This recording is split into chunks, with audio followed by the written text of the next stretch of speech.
और दूसरे में पढ़ रहे थे हम संकुल लवण, उसी को क्या कहा जाता है, जटिल लवण या उपसंयोजी यौगिक। अब इस वाले पोर्शन में हमें कुछ डेफिनेशनों को देखना है। वो परिभाषाएं जब क्लियर होंगी जब आप एक फॉर्मूले को समझेंगे। वैसे तो हमें पहले परिभाषाएं समझानी चाहिए, उसके बाद उदाहरण बताना चाहिए, लेकिन पहले हम उदाहरण को समझाएंगे, उसके बाद फिर परिभाषा को क्लियर करेंगे। ये ज़्यादा सरल तरीका रहेगा, क्योंकि परिभाषाएं सब एक जैसी रहेंगी, एक एक दो दो शब्द चेंज हो जाएंगे। तो इसके लिए सबसे पहले हम एक फार्मूले को देख लेते हैं। यहाँ पर देखेंगे फार्मूला K4 FeCN का होल 6। ये फार्मूला कल भी 2-3 बार उपयोग किया गया था, K4 FeCN का होल 6।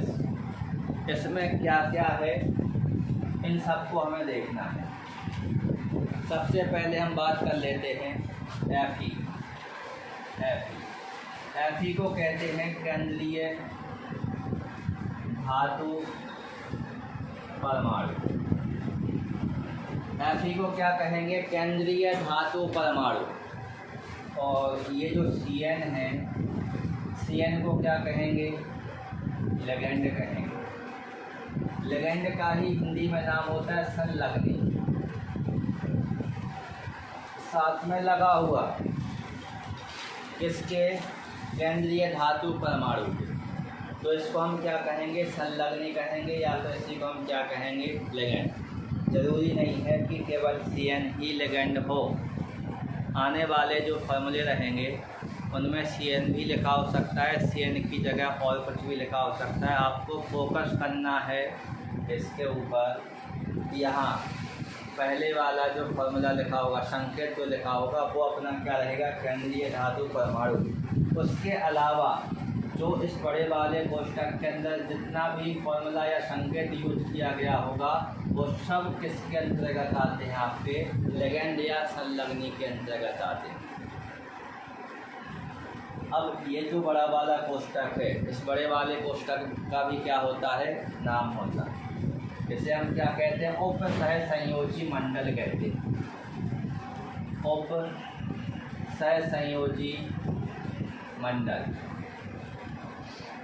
क्या कहा जाता है, उपसहसंयोजी मंडल। किसे कहा जाता है, इस बड़े वाले कोष्ठक। अब यहाँ पर हमने देखा कि Cn को हम क्या नाम दे रहे थे, लिगैंड या संलग्नी।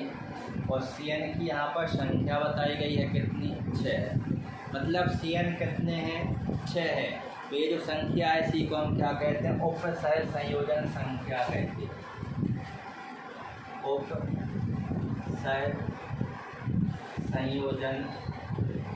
संख्या। जितनी चीज़ें क्लियर हुई, ये सब आपकी डेफिनेशन हम वो क्या करेंगे, क्लियर करेंगे। यहाँ पर हमने देखा कि जो आपका K4 FeCN का होल 6 है, इसमें Fe केंद्रीय धातु परमाणु को शो कर रहा है। Cn किसको प्रदर्शित करेगा, लिगैंड या संलग्नी को। जो बड़ा वाला कोष्ठक होगा, ये बड़ा वाला कोष्ठक किसको प्रदर्शित करेगा, उपसहसंयोजी मंडल को। और Cn की जो संख्या है, ये संख्या किसको प्रदर्शित करेगी, उपसहसंयोजन संख्या। किसको करेगी, उपसहसंयोजन संख्या को। वास्तव में मालूम हुआ क्या है, ये जो Fe हैं, इस Fe के चारों ओर, Fe के चारों ओर कितने Cn हैं, 6। इस Fe के चारों ओर लगे हुए हैं, ये कितने Cn लगे हुए हैं, 6। तो ये किसी ना किसी बंध के द्वारा जुड़े होंगे। उस बंध को हम क्या कहेंगे, उपसहसंयोजी बंध कहेंगे। कौन सा बंध कहेंगे, उपसहसंयोजी बंध। उपसहसंयोजी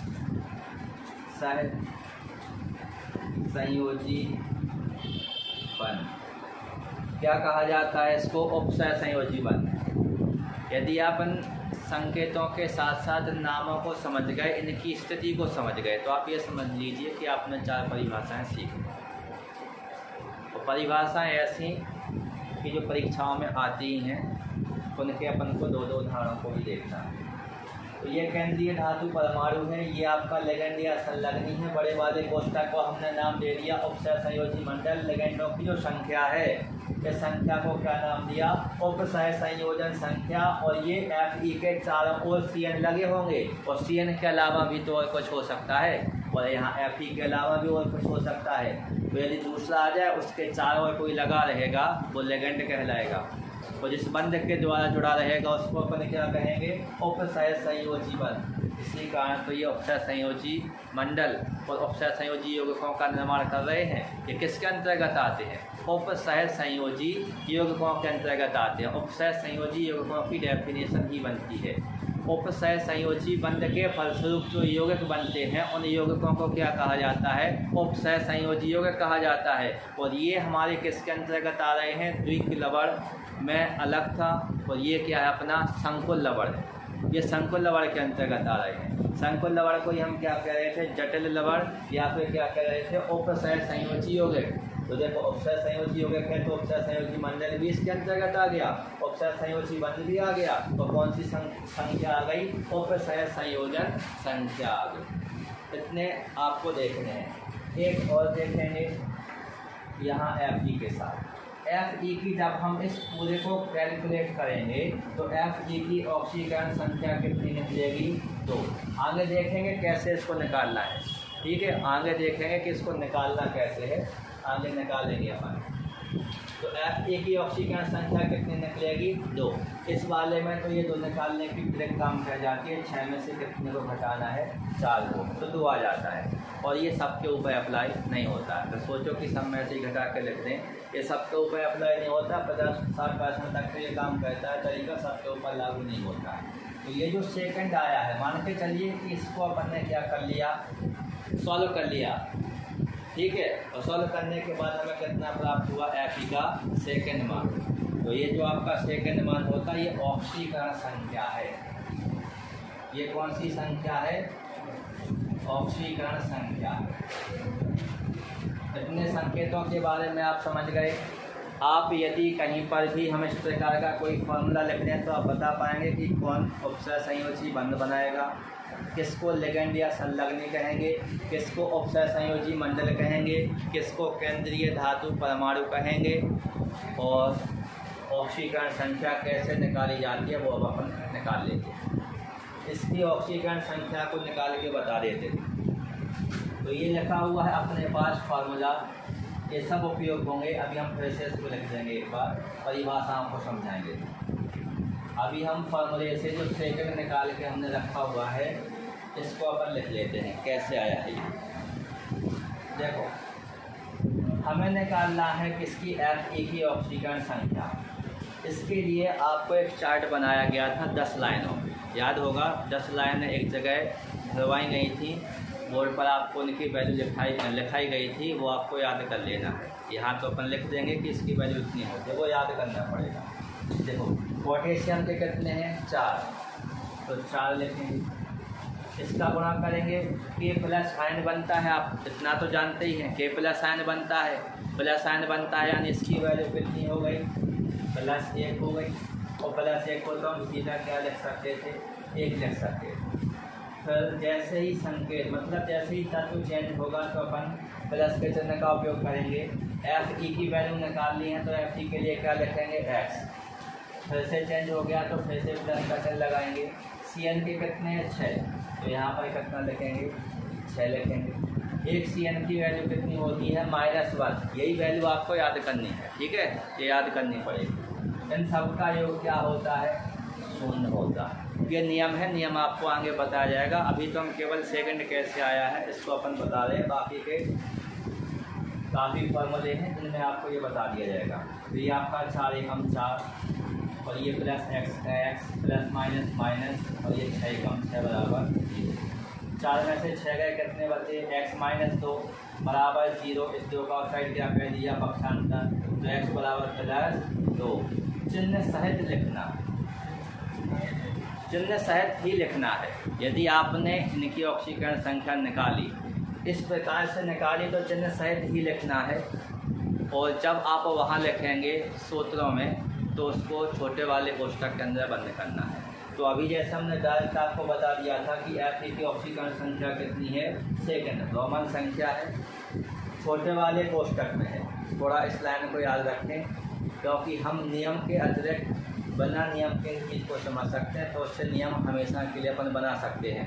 भाई नियम में ये बताया गया है कि रोमन संख्या में ऑक्सीकरण संख्या को लिखा जाता है, छोटे वाले कोष्टक में बंद किया जाता है। तो अपन कह रहे हैं कि ये क्या है, ऑक्सीकरण संख्या है, इसको हमने रोमन संख्या में लिख दिया, छोटे वाले कोष्टक में बंद कर दिया। तो नियम तो अब याद हो गया ना। भाई नियम याद करने की ज़रूरत नहीं है, उदाहरण से नियम को समझेंगे और फिर नियम अपने आप याद हो जाएगा। तो इसको इस प्रकार से ऑक्सीकरण संख्या को हम क्या कर सकते हैं, निकाल सकते हैं। तो ये जो बेसिक जानकारी थी, इसमें अब हम पढ़ेंगे कुछ परिभाषाओं के बारे में, जिसमें आपको जो फार्मूला समझाया गया है, इस फार्मूले को हम साइड पर एक बार फिर से लिख देते हैं। फार्मूले में हमने लिया K4 FeCN का होल 6, ये है। अब आपको तो मालूम है इसमें Fe किसको प्रदर्शित कर रहा है, केंद्रीय धातु परमाणु या केंद्रीय धातु आयन को, केंद्रीय धातु परमाणु या केंद्रीय धातु आयन को शो कर रहा है। ये Cn किसको शो कर रहा है, लिगैंड को शो कर रहा है, या इसी को संलग्नी कहते हैं। ये 6 जो लिखा है इसका नंबर, ये किसको शो कर रहा है, उपसंयोजन संख्या को, उपसंयोजन संख्या। और ये जो कोष्टक लगा हुआ है बड़ा वाला, इसे हम क्या कह रहे हैं, उपसंयोजी मंडल कहते हैं। बात क्लियर हुई। अब देखते हैं परिभाषाओं को। सबसे पहले अपन देख लेते हैं संकुल या जटिल आयन के बारे में। पहली डेफिनेशन देखेंगे हम, जटिल आयन या फिर इसी को क्या कहते हैं, संकुल आयन कहते हैं। ये अलग है। अब हम इससे संबंधित मतलब ये चीज़ें लागू होंगी अब परिभाषाओं। तो पहली डेफिनेशन किसकी हो जाएगी, जटिल या संकुल आयन की। तो इसमें बताया गया संकुल आयन आवेशित मूलक उदासीन अणु। देखो संकुल आयन, ये जो पूरा फॉर्मूला लिखा है ये क्या है, संकुल आयन। ये धनावेशित हो सकता है, ये धनावेशित हो सकता है, ये उदासीन हो सकता है। यदि इस कोष्टक के ऊपर प्लस का चार्ज लगा दिया जाए तो कैसा हो जाएगा, धनावेशित। यदि माइनस का चिन्ह लगा दिया जाए तो कैसा हो जाएगा, धनावेशित। और अभी तो के ऊपर प्लस का चिन्ह माना जाएगा, इस पूरे के ऊपर माइनस का चिन्ह माना जाएगा, तो अभी तो उदासीन है। तो अब आप समझ गए होंगे कि जो संकुल आयन या जटिल आयन होता है, ये या तो आवेशित मूलक हो सकता है।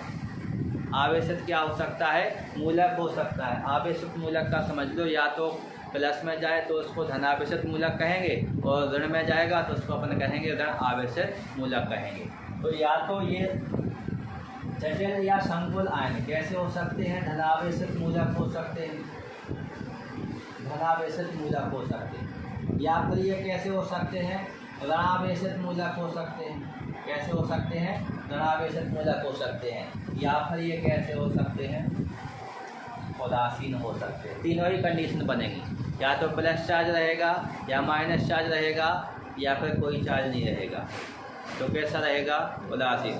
कोई चार्ज नहीं रहेगा, उसका मतलब है प्लस चार्ज और माइनस चार्ज की वैल्यू बराबर होगी, तो फिर वो कैसा बन जाएगा, आपका उदासीन बन जाएगा। अब परिभाषा को क्लियर कीजिए बिल्कुल एक बार में हमेशा के लिए, क्योंकि परिभाषा सरल होती है लेकिन थोड़ी दिक्कत कर देती है।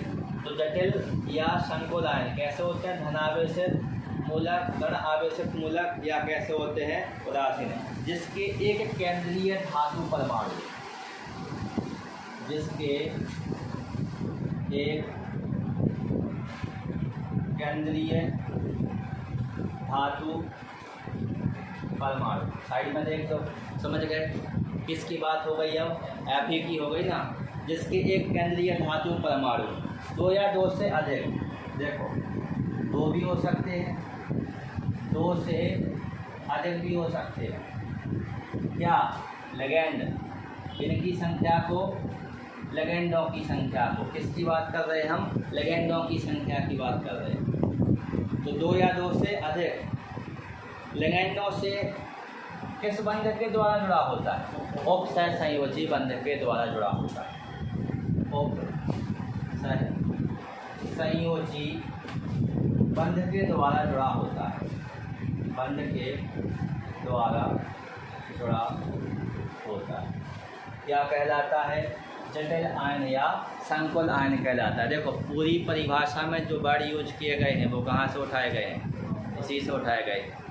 तो इसमें अपन ने देखा कि संकुल आयन या जटिल आयन धनावेशित मूलक, ऋणावेशित मूलक या उदासीन होते हैं जिसके एक केंद्रीय धातु परमाणु से दो या दो से अधिक लिगेंड। यहाँ कितने लिगेंड हैं? 6। तो दो से अधिक हैं। दो से अधिक नहीं है, या तो दो हो सकते हैं या फिर दो से अधिक हो सकते हैं। तो जिसके केंद्रीय धातु परमाणु से दो या दो से अधिक लिगेंड, और हमने कहा था कि ये Fe से जुड़े तो होंगे, किससे जुड़े होंगे?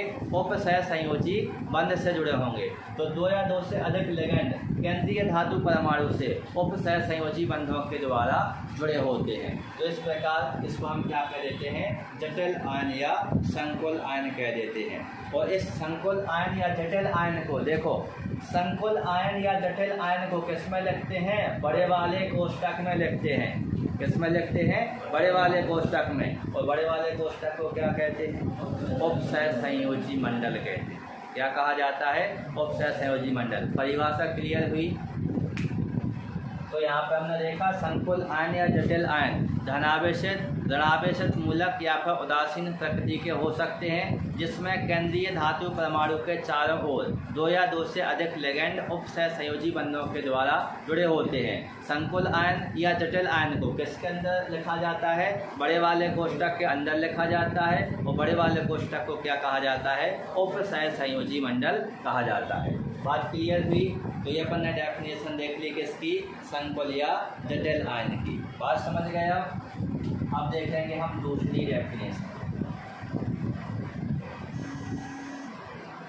इसी का खेल है पूरा। दूसरी डेफिनेशन भी क्लियर हो जाएगी। दूसरी डेफिनेशन में हम देखेंगे संलग्नी। संलग्नी को ये अपन क्या कहते हैं? लिगेंड कहते हैं। देखो संलग्नी हिंदी शब्द है, लिगेंड इंग्लिश शब्द है। और इंग्लिश में हम इसलिए नहीं लिखते हैं कि भाई जब कोई मीनिंग गलत हो जाए तो मज़ा नहीं आता है। अपन वैसे ही कमज़ोर है, पहले ही कमज़ोर रहते हैं तो उसके हिसाब से चल रहे हैं। तो संलग्नी को ही क्या कहते हैं? लिगेंड कहते हैं। तो यहाँ पर अब अपन देखेंगे लिगेंड की परिभाषा। कोई भी परमाणु, अणु या आयन, कोई भी परमाणु, अणु या आयन। देखो परमाणु हो सकता है, अणु हो सकता है या फिर क्या हो सकता है? आयन। कोई भी परमाणु, अणु या आयन जो केंद्रीय धातु, जो इसको केंद्रीय धातु परमाणु, जैसे इसमें क्या था आपका? Fe था, जो केंद्रीय धातु परमाणु, या परमाणु नहीं होगा तो फिर क्या होगा? आयन होगा। धनायन ऋणायन नहीं बनाएगा, धनावेशित और ऋणावेशित। तो या तो केंद्रीय धातु परमाणु होगा या फिर क्या होगा? केंद्रीय धातु परमाणु की जगह आयन होगा। तो कोई भी परमाणु, अणु या आयन जो केंद्रीय धातु परमाणु या फिर आयन को इलेक्ट्रॉन युग्म देकर, इलेक्ट्रॉन शॉर्ट में लिख रहे हैं, इलेक्ट्रॉन युग्म देकर कौन सा बंध बनाएगा? उपसह संयोजी बंध। समझ जाइए बंध पूरे चैप्टर में कौन सा ज़्यादा प्योरिटी हम किसको देंगे? उपसह संयोजी बंध को। तो इलेक्ट्रॉन युग्म देकर, भाई यदि कोई परमाणु इलेक्ट्रॉन युग्म को दान करता है तो हमेशा ही कौन सा बंध बनता है? उपसह संयोजी बंध बनता है। कक्षा 11वीं की केमिस्ट्री का अध्याय नंबर 4 रासायनिक समीकरण वाला। तो इलेक्ट्रॉन युग्म देकर कौन सा बंध बनाता है? उपसह संयोजी, उपसह संयोजी बंध बनाता है। कौन सा बंध बना लेगा? उपसह संयोजी बंध बना लेता है। या फिर उपसह संयोजी बंध बनाने में सामर्थ होता है, उपसह संयोजी बंध बनाने में सामर्थ होता है। क्या कहलाता है? संलग्नी या लिगेंड कहलाता है। बात समझे? हुआ क्या है, देखो कोई भी परमाणु अणु या आयन, माने अभी इस उदाहरण के अकॉर्डिंग बात चल रही है CN की, कोई भी परमाणु अणु या आयन जो केंद्रीय धातु परमाणु या आयन को इलेक्ट्रॉन युग्म देकर, ये इसको इलेक्ट्रॉन युग्म देगा, तो इलेक्ट्रॉन युग्म देगा तो इसके साथ किस बंध के द्वारा जुड़ेगा, उपसर्ग संयोजी बंध के द्वारा जुड़ेगा। तो कोई भी परमाणु अणु या आयन केंद्रीय धातु परमाणु या अणु को इलेक्ट्रॉन युग्म देकर के उपसर्ग संयोजी बंध बनाने में शामिल होता है, उससे संलग्नियाँ क्या कहते हैं, लिगैंड। बात समझ गए। जिस परमाणु आयन के द्वारा इलेक्ट्रॉन युग्म दिया जा रहा है और इलेक्ट्रॉन युग्म के देने के बाद वो किसको बनाने में सक्षम है, उपसर्ग संयोजी बंध को बनाने में सक्षम है, उसको हम क्या कह रहे हैं, संलग्निया लिगैंड कह रहे हैं। जैसे इस वाले उदाहरण में CN क्या हो जाएगा आपका, संलग्निया लिगैंड हो जाएगा। अब लिगैंड में उपस्थित दाता परमाणु होते हैं, इससे संबंधित एक लाइन देखेंगे अब अपन। लिगैंड में उपस्थित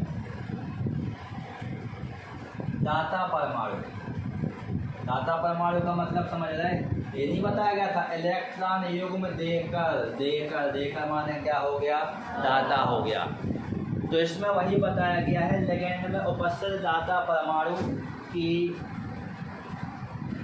संख्या के आधार पर, संख्या के आधार पर जो लिगैंड होते हैं ये निम्न प्रकार के होते हैं।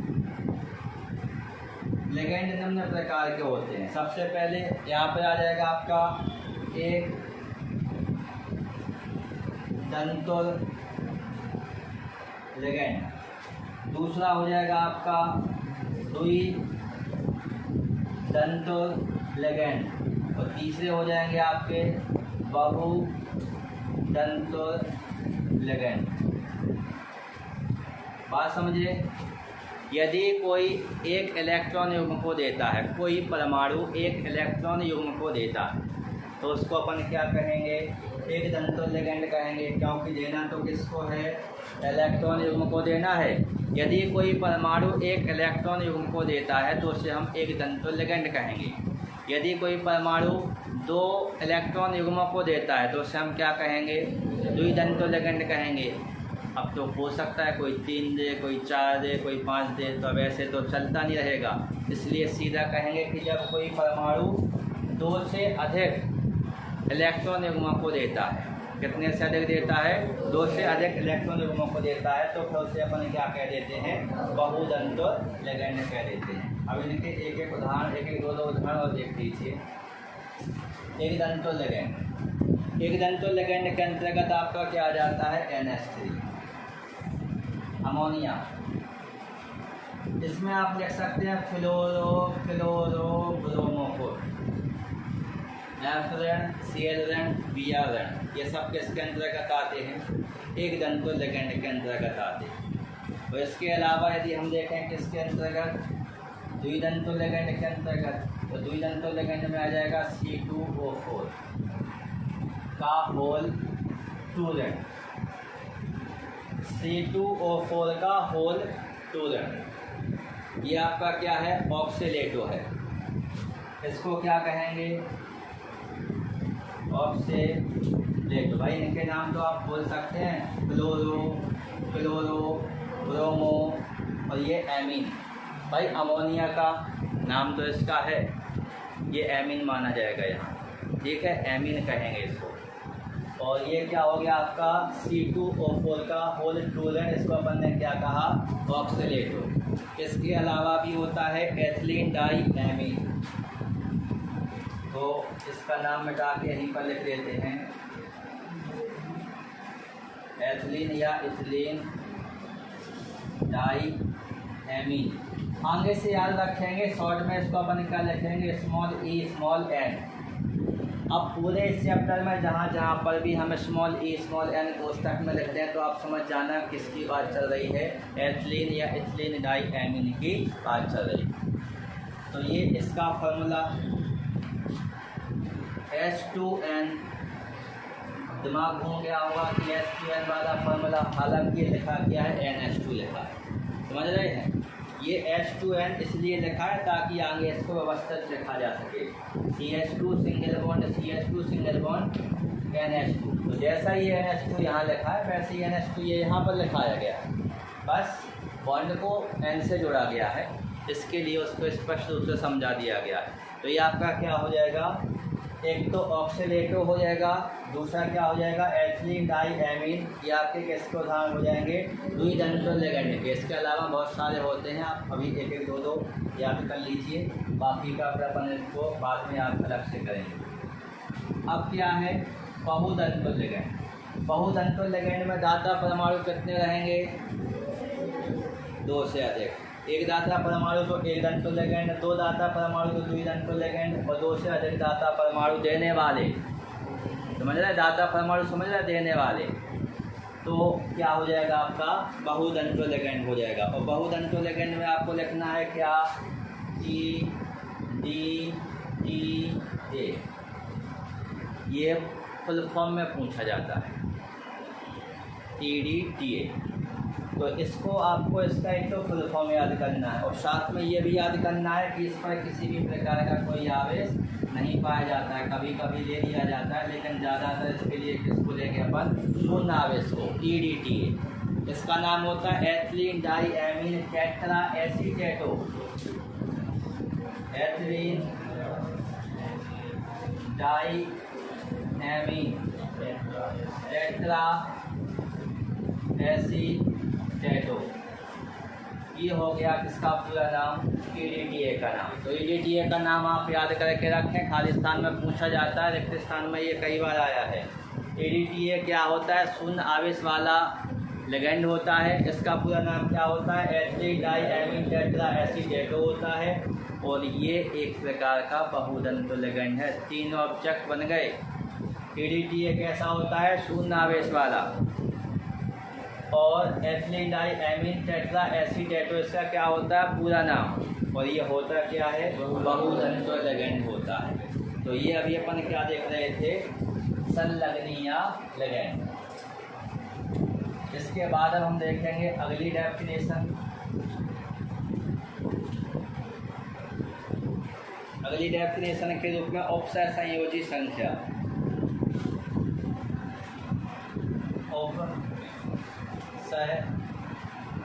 संयोजी संख्या या समन्वय संख्या। भाई ये भी तो आपने लिखा, कल आपको बता रहे थे समन्वय संख्या, कहना कि समन्वय संख्या कहाँ चली गई। हमने बताया था कि सामान्य संयोजकता के साथ साथ समन्वय संयोजकता या सामान्य संख्या के साथ साथ समन्वय संख्या भी पाई जाती है। तो उपसय संयोजी संख्या को ये क्या कहते हैं, समन्वय संख्या कहते हैं। क्या कहा जाता है, समन्वय संख्या कहा जाता है। अब केंद्रीय धातु या धातु आयन से इसको समझे आप, केंद्रीय धातु या धातु आयन से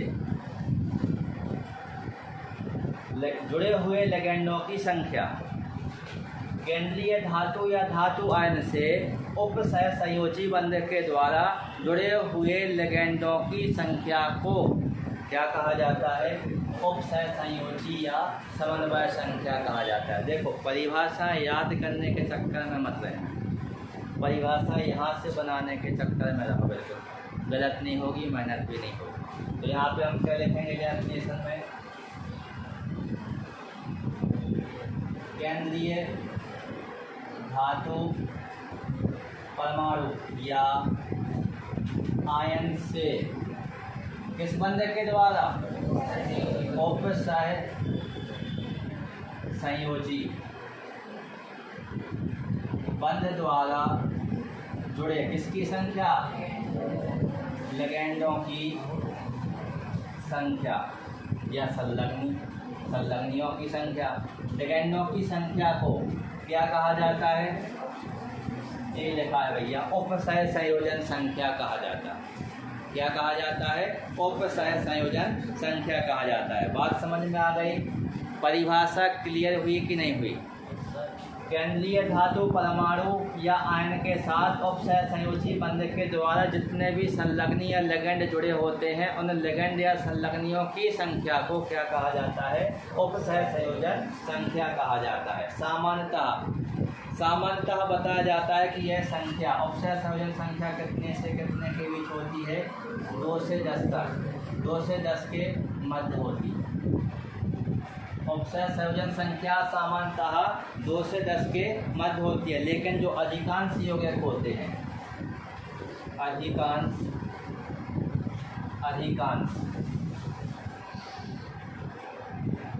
यौगिकों में इसका मान 2, 4, 6 होता है। याद रहेगा, समन्वय संख्या या उपसह संयोजन संख्या की वैल्यू कितनी होती है? 2 से लेकर 10 तक। लेकिन अधिकांशतः यौगिक, ज़्यादातर यौगिक ऐसे हैं जिनमें इसका मान कितना होता है? 2, 4 या 6 होता है। जैसे अभी अपन ने यही देखा, कितनी है इसमें संख्या? 6 है। तो ये हो गई आपकी डेफिनेशन किसकी? उपसह संयोजी संख्या या समन्वय संख्या। परिभाषा क्लियर हुई कि नहीं हुई? अब डेफिनेशन देख लेते हैं किसकी? लिगेंड की। लिगेंड हो गया, कीलेट की डेफिनेशन देखेंगे। किसकी परिभाषा देखेंगे? कीलेट। यहाँ पर देखना है कीलेट क्या है, कीलेट का महत्व भी देखेंगे, कहाँ पर इनका क्या किया जाता है उपयोग। तो ये चीज़ तो याद है अभी, क्योंकि यही चलेगी फिर से, इसी में से हम फिर से परिभाषा को समझेंगे। धातु या धातु आयन के साथ डेफिनेशन लिखते हैं, फिर इसमें अपन उसको फिर से देखेंगे। धातु या धातु आयन के साथ, बगल में पहुंच जाओ। धातु या धातु आयन के साथ, Fe क्या है? धातु है, या तो यहाँ धातु होगा या फिर क्या होगा? धातु आयन। इसके अलावा और कुछ देखने के लिए नहीं मिलेगा। तो वही यहाँ पर बताया गया है। धातु या धातु आयन के साथ कोई बहुदंतुल लिगेंड, कोई बहुदंतुल लिगेंड, समझ गए? जिसमें दाता परमाणु 2 से कैसे हों? अधिक हों, उसे अपन क्या कहते हैं? बहुदंतुल लिगेंड। जैसे EDTA एक बहुदंतुल लिगेंड है। तो केंद्रीय धातु या धातु आयन के साथ जब कोई बहुदंतुल लिगेंड जुड़ करके, किसके द्वारा जुड़ेगा? उपसह संयोजी बंध के द्वारा एक चक्रीय संरचना का निर्माण करता है। किसका निर्माण करता है? चक्रीय संरचना का। तो कोई बहुदंतुल लिगेंड, कोई बहुदंतुल लिगेंड चक्रीय संरचना वाले यौगिक का क्या करता है? निर्माण करता है। चक्रीय संरचना वाले यौगिक का क्या करता है? निर्माण करता है। तो इस चक्रीय संरचना वाले यौगिक को ही क्या कहते हैं? कीलेट कहते हैं। चक्रीय संरचना वाले यौगिक को क्या कहा जाता है? कीलेट।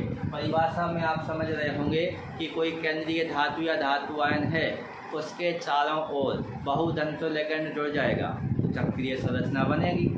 नहीं बनेगी। एक चक्र के समान संरचना बनेगी, और चक्र के समान संरचना बनती है, उसी चक्रीय संरचना को बनने वाले चक्रीय संरचना वाले यौगिक को ही क्या कहते हैं? हम कीलेट कहते हैं। और ये सामान्य संकुलों की अपेक्षा, इसकी अपेक्षा सामान्य संकुलों की अपेक्षा उनके साथ तुलना कर दी गई है। किसके साथ तुलना कर दी गई है? सामान्य संकुलों के साथ। तो सामान्य संकुलों की अपेक्षा ये अधिक स्थायी होते हैं। कैसे होते हैं? अधिक स्थायी होते हैं। कौन अधिक स्थायी होते हैं? कीलेट होते हैं। उदाहरण को समझें, ये तो परिभाषा हो गई, उदाहरण को समझें। और उदाहरण बच्चे गलत लिख देते हैं, थोड़ी इसमें प्रैक्टिस चलेगी। इसमें हम देखेंगे निकल डाई मैथिल गिलाई ऑक्सीजन, निकल डाई मैथिल गिलाई ऑक्सीजन। ये भैया एक फॉर्मूले का नाम है, निकल डाईमेथिल गलाइऑक्सिम। और ये जो डेफिनेशन हैं इसमें आपको विशेष तौर पर प्रत्येक डेफिनेशन के 2-2 उदाहरण याद करने हैं। कम से कम 2 उदाहरण और अधिक से अधिक आपकी इच्छा, जितने आप कर पाओ, लेकिन कम से कम 2 उदाहरण। 2 उदाहरण आप नहीं लिखेंगे, हम टेस्ट में कॉपी का परिभाषा भी नहीं देखेंगे। कम से कम 2 उदाहरण लिखे होने चाहिए। अब हम संरचना बनाएंगे किसकी, निकल डाईमेथिल गलाइऑक्सिम की। तो सबसे पहले इसमें आप एक चीज़ के ऊपर फोकस करें, क्या है, निकल ये बना लिया डाईमेथिल गलाइऑक्सिम। डाईमेथिल गलाइऑक्सिम तो देखो NCCH3, यहाँ पर क्या लगाया, ये बनाने का तरीका है, ऐसे ही सीखना है आपको। NCCH3 ऐसे यहाँ लिखेंगे NCCH3, ऐसे यहाँ लिखेंगे NCCH3। बात समझ गए? ऐसे यहाँ लिखेंगे NCCH3। अब इसको हमें क्या करना है, व्यवस्थित करना है। व्यवस्थित करने के लिए भी थोड़ा सा ध्यान दें। 1 नाइट्रोजन, 2 नाइट्रोजन, 3 नाइट्रोजन, 4 नाइट्रोजन। ये जो नाइट्रोजन, ये जो आपको 4 नाइट्रोजन बताए गए हैं, इन 4 नाइट्रोजन पर अपोजिट कंडीशन बनती है और यहाँ बच्चे गलत कर देते हैं। जैसे इस वाले नाइट्रोजन के ऊपर हमने यदि OH लगाया तो इस वाले नाइट्रोजन के साथ भी हम क्या लगाएंगे, OH। और यदि इस वाले नाइट्रोजन के साथ OH लगाया तो इस वाले नाइट्रोजन के साथ तीर का चिन्ह लग रहा है, ऊपर एक क्यों क्या लगाया है, O। 1 bond 2 bond. भाई तीर के चिन्ह पर जो 2 रेखाएं होती हैं वो 2 बॉन्ड गिने जाते हैं। और किसके लिए गिने जाते हैं, जिसकी ओर लगे हों उसके लिए गिने जाते हैं। तो गिने की तो वही होती है ना संयोजकता, तो यहाँ पर लगा देंगे, इसके साथ नीचे क्यों लगा देंगे, लगा दिया। तो अब तीर का चिन्ह नाइट्रोजन से निकल की ओर, यहाँ पर भी तीर का चिन्ह नाइट्रोजन से किसकी ओर, निकल की ओर। यहाँ पर अपन को ये कंडीशन बना ली। अभी भी यदि आप देखें तो नाइट्रोजन की संयोजकता क्या पूरी है, इस वाले नाइट्रोजन की संयोजकता 1 2 कितनी बन रही है, 2। तो नाइट्रोजन की 2 होती है 3, अब कितनी हो गई, 3। अब इस वाले कार्बन की देखो 1 2 3, इस वाले कार्बन को इस वाले कार्बन के साथ जोड़ देंगे। देखो इस वाले कार्बन को इस वाले कार्बन के साथ जोड़ना।